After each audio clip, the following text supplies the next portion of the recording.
வணக்கம். நம்மள சுத்தி இருக்கிற இந்த உலகத்தை பத்தி நாம என்ன நினைக்கிறோம்? நாம பார்க்கிற, தொடுற, உணர்ற எல்லா விஷயங்களும் உண்மையில எதனால ஆனதுன்னு எப்பவாச்சும் யோசிச்சு பார்த்திருக்கீங்களா? வாங்க, இன்னைக்கு நாம இந்த பருப்பொருட்களோட ரகசிய உலகத்துக்குள்ள ஒரு பயணம் போலாம். முதல்ல ஒரு சின்ன மர்மத்திலிருந்து ஆரம்பிக்கலாம். இந்த மர்மத்துக்கு அறிவியல்ல ஒரு சூப்பரான விளக்கம் இருக்கு.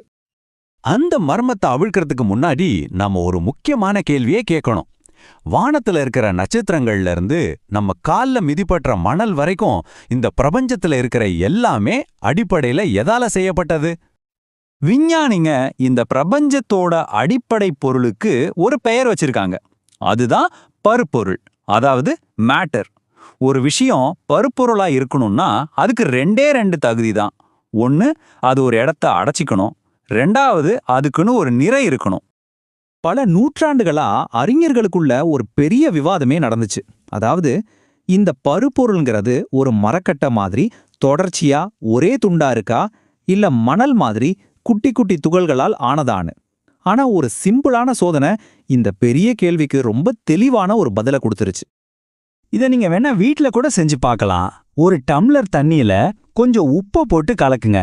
உப்பு கண்ணுக்கு தெரியாம மறைஞ்சிடும். ஆனா தண்ணியோட மட்டம் கொஞ்சம் கூட அதிகமாகாது. அப்போ அந்த உப்பு எங்க போச்சு? இது ஒரு பெரிய க்ளூ.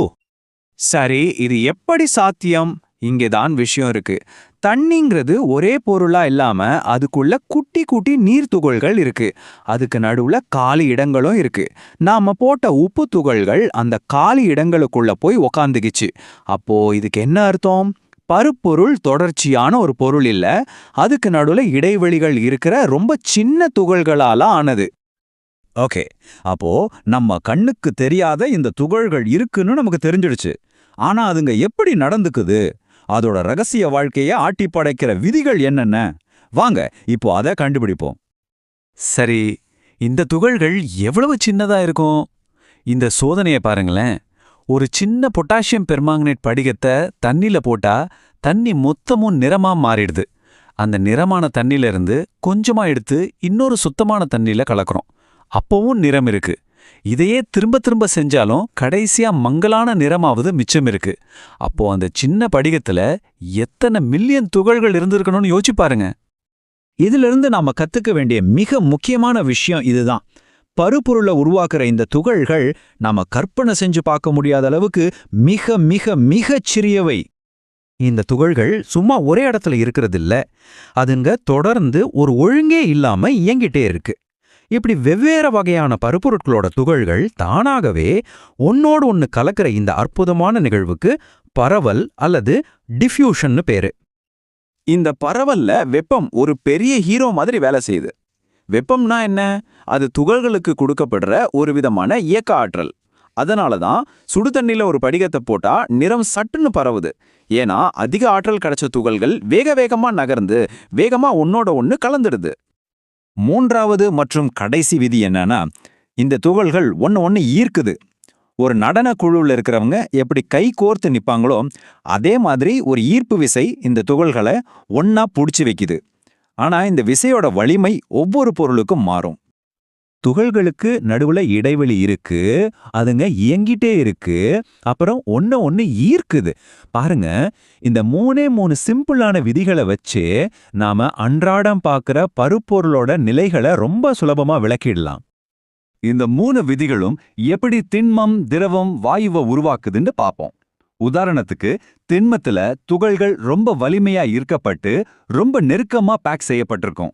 அதனாலதான் அதால நகர முடியாம இருக்கிற இடத்திலே அதிர்வடைய மட்டும் செய்யுது. இதனாலதான் அதுக்கு ஒரு நிலையான வடிவமும் கிடைக்குது.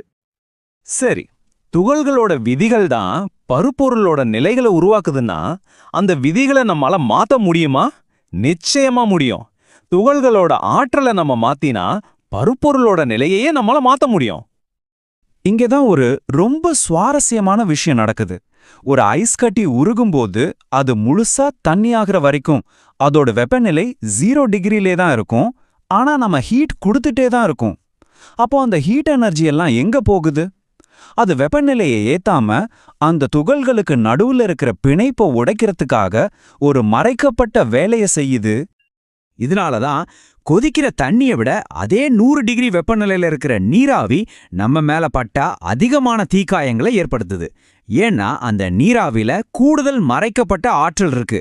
அதுக்கு பேரு தான் ஆவியாதலின் உள்ளுறை வெப்பம். இப்போ நாம ஆரம்பிச்ச இடத்துக்கே வருவோம். நம்மளோட உணவு புதிருக்கு இப்போ உடை கிடைச்சிடுச்சு. சூடான சாப்பாட்டுல இருந்து வர துகள்களுக்கு இயக்க ஆற்றல் ரொம்ப அதிகம். அதனால அதுங்க காத்துல ரொம்ப வேகமா பரவி தூரத்துல இருக்கிற நம்ம மூக்கு வரைக்கும் வந்து சேருது. அவ்வளவுதான் மர்மம். ஆனா ஒரு திரவம் வாயுவா மாறணும்னா அது கண்டிப்பா கொதிக்கணுமா? அவசியமே இல்ல. வெயில் நாள்ல ரோட்ல தேங்கி இருக்கிற தண்ணி கொஞ்ச நேரத்துல காணாம போறத பார்த்திருக்கோம் இல்லையா? அது எப்படி நடக்குது? இந்த நிகழ்வுக்கு பேரு தான் ஆவியாதல். இதுல திரவத்தோட மேற்பரப்புல இருக்கிற துகள்கள் மட்டும் போதுமான ஆற்றலை எடுத்துக்கிட்டு தப்பிச்சு வாயுவா மாறிடுது. துணிகளை விரிச்சு காய வைக்கிறது, காத்து அதிகமா அடிக்கும்போது துணி சீக்கிரம் காயறது, எல்லாத்துக்கும் இதுதான் காரணம். இந்த ஆவியாதல்ங்கிற தத்துவம் நம்மளோட அன்றாட வாழ்க்கையில எப்படி உதவுது? ரொம்ப சிம்பிளான கேள்வி. கோடை காலத்துல நாம ஏன் பருத்தி ஆடைகளை அணியணும்? இதுக்கு பதில் ஆவியாதல்ல தான் இருக்கு. ஆவியாதல் நடக்கும்போது குளிர்ச்சி உருவாகும். பருத்தி துணி நம்ம உடம்புல இருக்கிற வியர்வைய நல்லா உறிஞ்சி அத காத்துல வெளிப்படுத்துது. அந்த வியர்வை ஆவியாகும்போது அது நம்ம உடம்புல இருக்கிற வெப்பத்தை இழுத்துக்கிட்டு போயிடுது. அதனால நாம ரொம்ப குளிர்ச்சியா உணர்றோம். நம்ம உடம்பே ஒரு நேச்சுரல் கூலிங் சிஸ்டத்தை பயன்படுத்துது. உருகிற ஐஸ் கட்டில இருந்து காயிற துணி வரைக்கும் நாம பார்த்ததுல இருந்து ஒரு விஷயம் ரொம்ப தெளிவா புரியுது. நம்ம கண்ணுக்கு தெரியற இந்த சிக்கலான உலகம் உண்மையில கண்ணுக்கு தெரியாத சின்ன சின்ன துகள்களோட சில எளிய விதிகளால தான் ஆளப்படுது. இது நம்மள ஒரு கடைசி கேள்விக்கு கூட்டிட்டு போகுது. நம்ம பூமியில வெப்பமோ அழுத்தமோ பருப்பொருளோட நிலைகளை இப்படி மாத்துதுன்னா, இந்த பிரபஞ்சத்தோட ரொம்ப தீவிரமான சூழல்கள்ல சூரியனோட மையத்திலேயோ இல்ல ஒரு கருந்துளைக்குள்ளேயோ இன்னும் என்னென்ன விசித்திரமான பருப்பொருள் நிலைகள் இருக்க வாய்ப்பு இருக்கு? யோசிச்சு பாருங்க.